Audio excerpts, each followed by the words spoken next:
Welcome to Climate Pledge Arena, and in this season of firsts for the Seattle Kraken, we have another one. It's the Super Skills Competition with the players going against each other. I'm Tom Glasgow, along with our hockey analyst, Allison Lucan. We'll also connect with Jen Mueller. So, Allison, this is going to be a lot of fun as local fans get introduced to another part of hockey that people really seem to enjoy, and this one really deals with the fundamentals of the sport.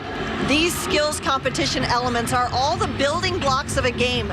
These are drills that these players have been doing since they were young, little. They're fun, but they are the core pieces of how you skate, how you play, how you shoot, that ultimately become the keys to success when you're at this level. For the competition, the Kraken were split into two teams. The goalies served as captains and selected their squads, which means we have a Team Drieger facing off with Team Grubauer, a.k.a. Team Driggs and Team Gruby. One group in white, the other in blue. And following a celebratory puck drop with the help of Davy Jones, the team dog, the showcase got underway.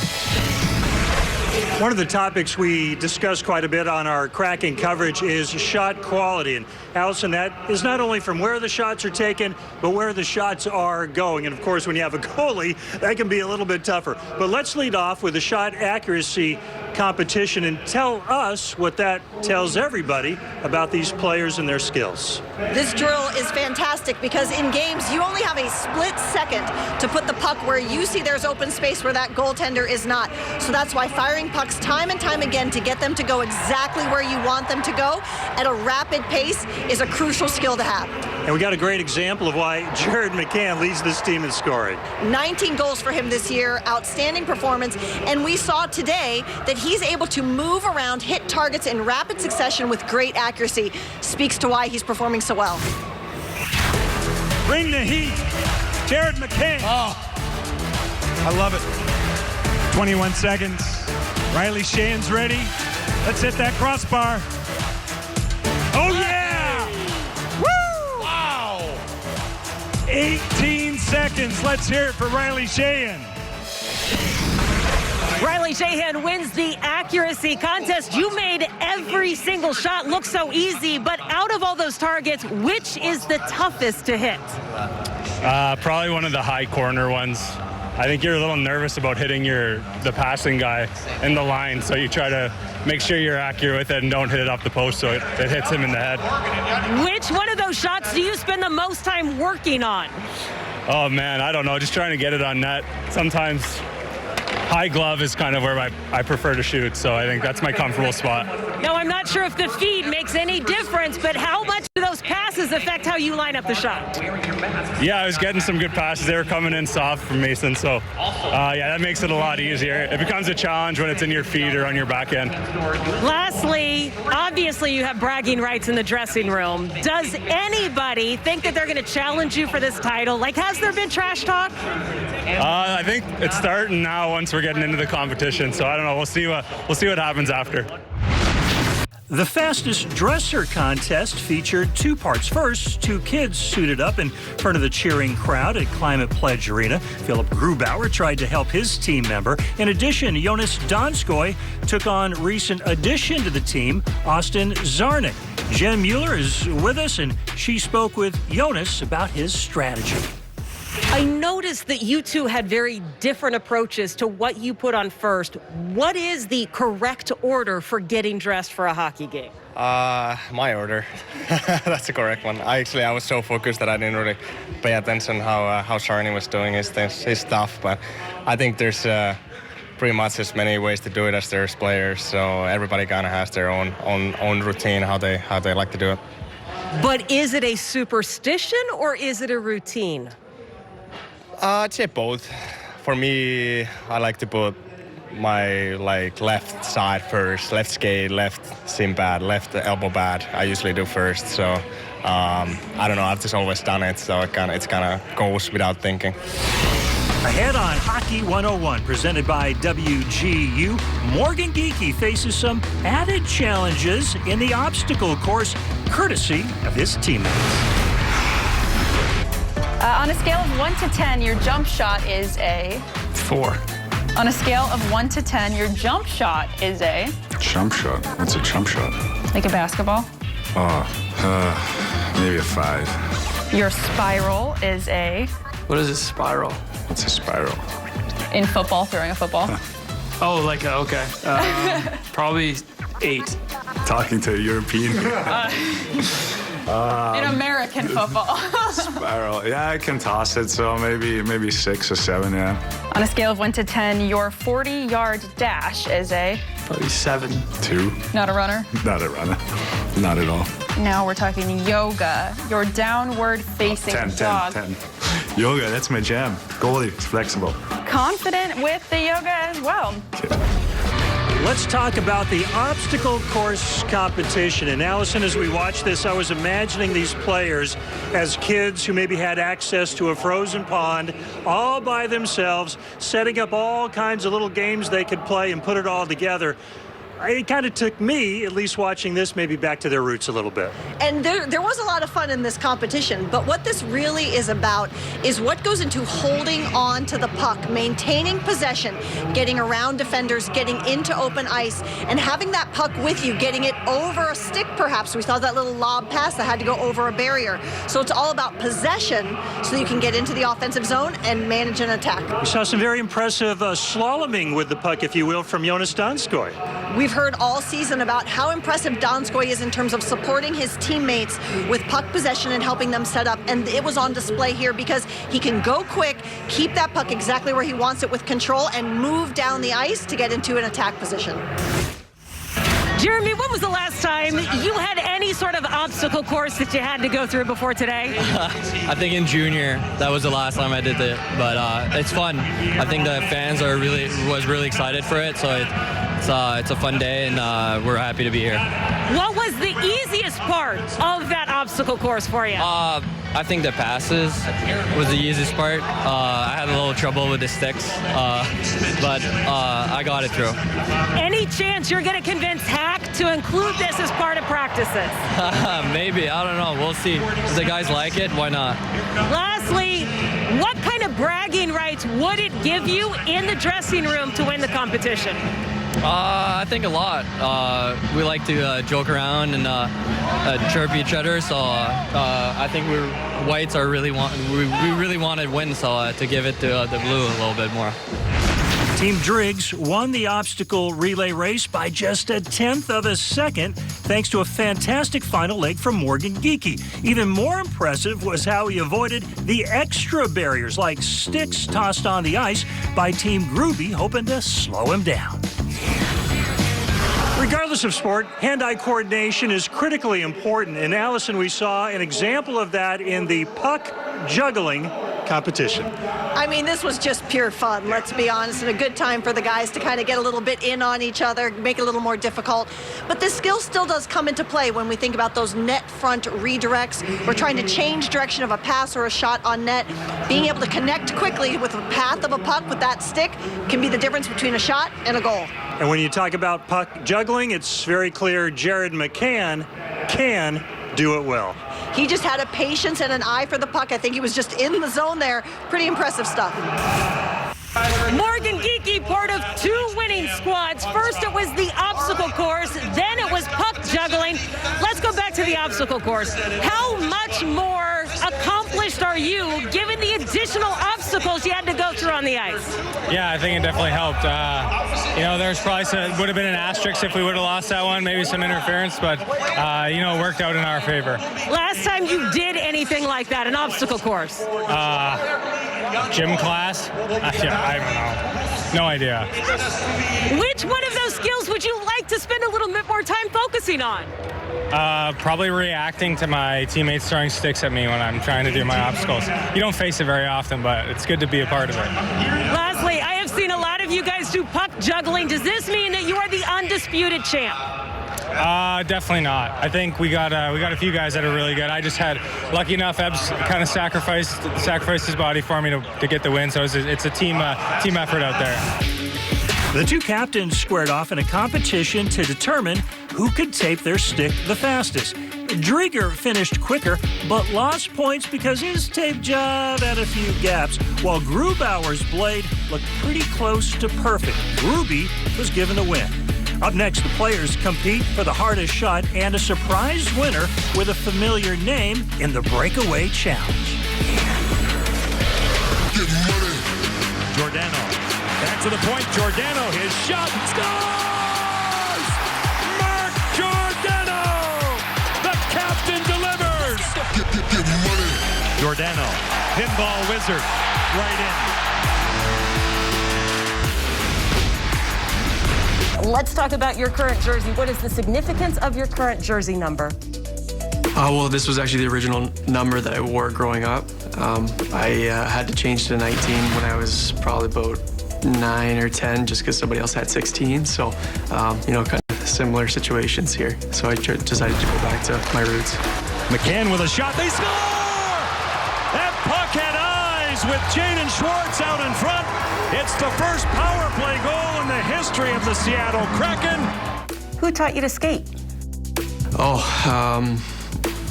I've had a lot of different skating coaches, but mostly my dad, and learning from my brother and stuff like that, just going out and skating and kind of messing around. McCann shot, scores! Jared McCann finds a way.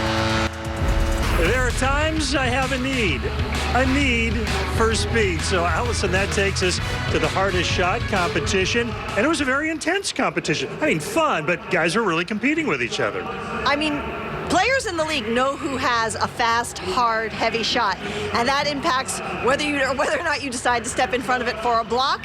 It impacts the goaltender too. So it's somewhat of a skill. You can work on it, but heavy shots really will up the difficulty factor for a defense.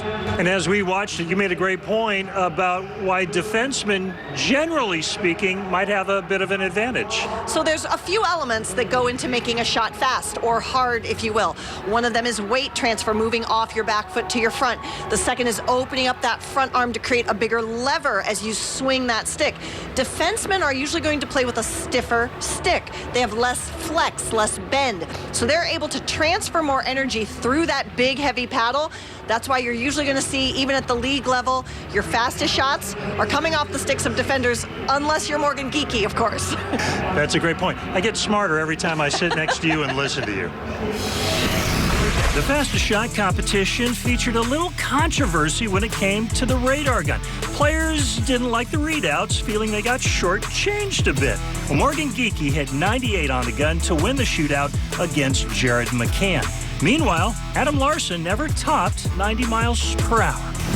Okay, technically, Jared McCann finished second to Morgan Geekie, but I do think you might have gotten robbed on this one. I think I did. I think this is the second event I've gotten robbed on. I got 2-on-1 there by Ebbs, but it's all fun. It's good to see this many people here. It's pretty incredible, and we're very excited to be a part of this. Let's go back to the technique on your second shot. You didn't just line up at the blue line. You went all the way back to the other blue line. What was it with the change in technique there? I just thought the more speed I get, the more power I could put behind it, and obviously I'm not the biggest guy in the world, so I just had to get some more speed and get some more weight. Some of this is about the stick, though, right? I mean, if fans are watching, some guys, they get a little bit of help, let's say. Yeah, I use a stiff stick, so no, not much whip, but I just try to put much effort as I can behind it, and it does the job. Lastly, how much trash talking is this going to prompt in the dressing room? A lot, definitely a lot. There's been a lot of stuff said already that might not be let go, so it's exciting to see. It's one of the most exciting parts in an NHL game when a player ends up going one-on-one with a goalie. That takes us to the breakaway challenge here at the Super Skills competition. Well, there was some fun to be had here for sure, and that's great for the players to show a little of that personality. But every player usually does have a breakaway move, because while it seems really opportunistic to have that one-on-one matchup, you need to do something to confuse, confound, twist up that goaltender so you can create open net, because the goaltender only has to think about you. So these breakaway challenge moves are really about deception, lateral movement, and opening up the net. for the puck to hopefully go in. And one guy we've seen who's very effective in breakaways going all the way back to training camp and in game action this season, Ryan Donato. Ryan Donato is such an offensively minded player, and again, that creativity, not necessarily flashy, not any of the spins or fun stuff we saw, but he knows how to make a goaltender miss, and that's what led to his success here on the ice today. Ryan Donato, part of the breakaway competition. We saw a lot of trick shots out there. What do you think of the creativity of your teammates? A lot of creativity. I mean, I think guys really didn't have much time to practice or think about it, so I think everything came right from the top of the head, and I'm glad at the way it turned out. What have you noticed about the fan reaction today? It's awesome. I mean, the fact that it's so jammed here for a skills competition, it's a testament to how supportive the fans have been all year, and every time we do anything, the fans go nuts, and it's fun to be a part of. When we talk about skills, yeah, it's been fun to watch all of this today. How much of this translates directly to what we are seeing on the ice in a game? Yeah, I mean, sometimes we goof around and do a little extra stuff, but a lot of the stuff that we practice in the sauce passes, the hardest shot, everything comes into play. So I think we're having fun with it, but yeah, it's definitely something that turns out into a game situation. Last question. Who talked the most trash before this started, and who will be talking the most dirt after? I think Gordo for both of them. He talks a lot of trash. I mean, Ebbs definitely talks a lot of trash too, but I think Gordo's definitely takes a cake. How about that? We knew about Gordy. We did not know that Ebbs was a trash talker. Thanks for that insight. A Giordano would win top marks in the breakaway challenge, but not the captain. Instead, Mark Giordano tapped his 8-year-old son, Jack, to go one-on-one with a goalie. And Jack scored and earned all 10s from the judges, plus kudos from Dad. Afterwards, Mark spoke with Jen about his son earning the perfect score. Gio, I don't really want to make you feel bad, but I think you got upstaged by an 8-year-old today. But granted, it was your son. What have you seen in his game? Just the love of hockey after being around you. Yeah, I wanted to get him out. It's been a tough few years with coronavirus, not being able to be around the rink as much as he would like. So I wanted to get him out here today. It's really important, and he's having a blast. What do you notice about the fans and the way they're responding? Yeah, it's awesome. They've been great all year. It's been such a great experience for us as players to play in front of fans, especially myself playing in Canada last year. We didn't have fans in the building, so this has been a treat this year. Lastly, some of these competitions, when was the last time you did anything like this? Oh, man, it feels like a long time ago, so it's fun to get out here and compete. We're all competitive, and I'm sure there'll be some chirping about it afterwards. As you heard from Ryan Donato, Yanni Gourde loves to give his teammates grief. He also shared the ice with his daughter and wore a mic to give us an inside look at the showcase. Take a listen as we head to break. Always dared that many people here. Fans are amazing, man. Want to go for a lap? Yeah, okay. Look, there's small kids there too. I know, just like the other kids there. You got a lot of passion out here today. Great job, buddy. What a day for you. Phenomenal day. Welcome. Well, the final competition was an offshoot of what we see when the Kraken go into overtime, 3-on-3. What I liked about it, we had some e-bugs in action, the emergency backup goalies. That was a highlight for me anyway. 3-on-3 is just fun. There's so much ice, and particularly in a game like this where it's just for bragging rights. You see guys having just some fun with it, play around with each other. It's just a great way to end the day. Yeah, it was a nice way to wrap it up for the fans on hand, and we got to see a few goals scored. We did. The 3-on-3 challenge finished tied at 1 goal apiece, which meant the two teams split the points.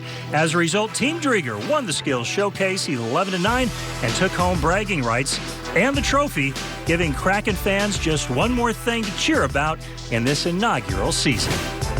I'm going to start with you, Philip. You put yourself in the competition with the hardest shot. How'd that work out for you? I don't think too good. Would you have preferred to be out there in pads, stopping the breakaways? Not really. So we'll save it for the game, all right? And Chris, just a masterful job of putting your team together. Tell us how long it took you to get the right combination of guys. Honestly, I've been thinking about it for months. My first overall pick, Will Morgan. Hats off to that guy. He was incredible. It was a really, really good night out of him and the whole squad. Allison, if I had to pick one word to describe this inaugural season for the Kraken up to this point, it's simply fun. It has been such a fun ride, and this skills showcase competition was just another part of that theme of fun. It's just a great way for fans and people in the community to come out, check out this team, check out this beautiful arena, and see some of those building blocks like we talked about that make these players just so good. I think of Jared McCann's, puck handling, his shooting, Ryan Donato's finishing, Yanni Gourde's personality, just a really great way to see the different elements of the way each player plays on the ice. Yeah, I can see youngsters who were maybe here today inspired, so the next time they go out to the rink, they'll have some ideas of things they can do. And speaking of youngsters, a really key part of this whole thing today was money raised for charity, $100,000 for the One Roof Foundation. Which, again, is just a compliment to what this organization is trying to do. They brought the community in for this event. They involved the community. They even had some little ones participating in some of the challenges. And now they're turning right around and giving back to the community, which they're a part of. Well, hope you enjoyed it as much as Allison and I did. Another first in Seattle Kraken history and another edition of Hockey 101 on Root Sports.